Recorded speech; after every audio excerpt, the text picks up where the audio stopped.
അധ്യാത്മരാമായണം ഇന്ന് 17-ാം ദിവസത്തെ ഭാഗങ്ങൾ നോക്കാം. 17-ാം ദിവസത്തെ ഭാഗങ്ങൾ.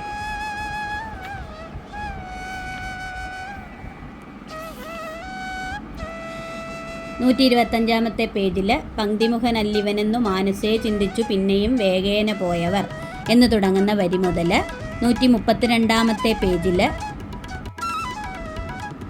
ജീവനത്തെ ധരിക്കേണ്ടും ഉപായമിന്നേവമെന്നെന്നോട് ചൊല്ലിത്തരേണമേ എന്ന വരി വരെ, പേജ് നമ്പർ 132.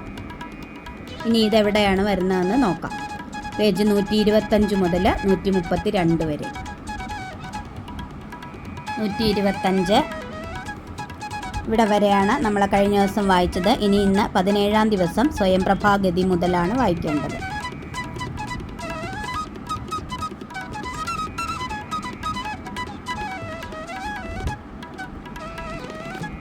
ഇതിന് തൊട്ട് മുമ്പുള്ള 2 വരികളാണ് കൊടുത്തിരിക്കുന്നത് കേട്ടോ. നമ്മൾ 17-ാം ദിവസം വായിക്കാനെന്ന് പറഞ്ഞ് കൊടുത്തിരിക്കുന്നത് ഈ 2 വരികളാണ്. അത് സ്വയംപ്രഭാഗതിക്ക് തൊട്ട് മുകളിലുള്ള 2 വരികളാണ്. അപ്പോൾ കഴിഞ്ഞ ദിവസം നമ്മൾ ഇതുവരെ വായിച്ചു നിർത്തിയതുകൊണ്ട് നമുക്ക് 17-ാം ദിവസം സ്വയംപ്രഭാഗതി മുതൽ വായിക്കാം. അവിടെ മുതൽ 132-ാമത്തെ പേജിൽ ഇവിടെ വരെയാണ് 17-ാം ദിവസം വായിക്കേണ്ടത്. ജീവനത്തെ ധരിക്കേണ്ടും ഉപായമെന്നേവമെന്ന് എന്നോട് ചൊല്ലിത്തരേണമേ എന്ന വരി വരെയാണ് 17-ാം ദിവസം വായിക്കേണ്ടത്.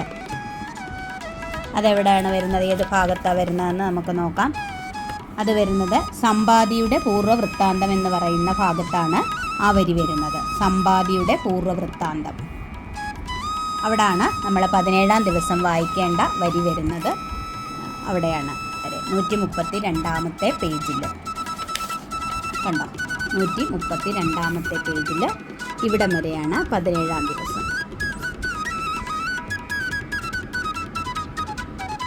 തുടങ്ങിയത് പേജ് നമ്പർ 125 സ്വയംപ്രഭാഗതി മുതൽ.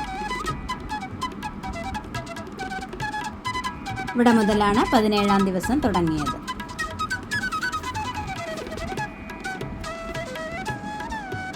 പതിനേഴാം ദിവസത്തെ വരികൾ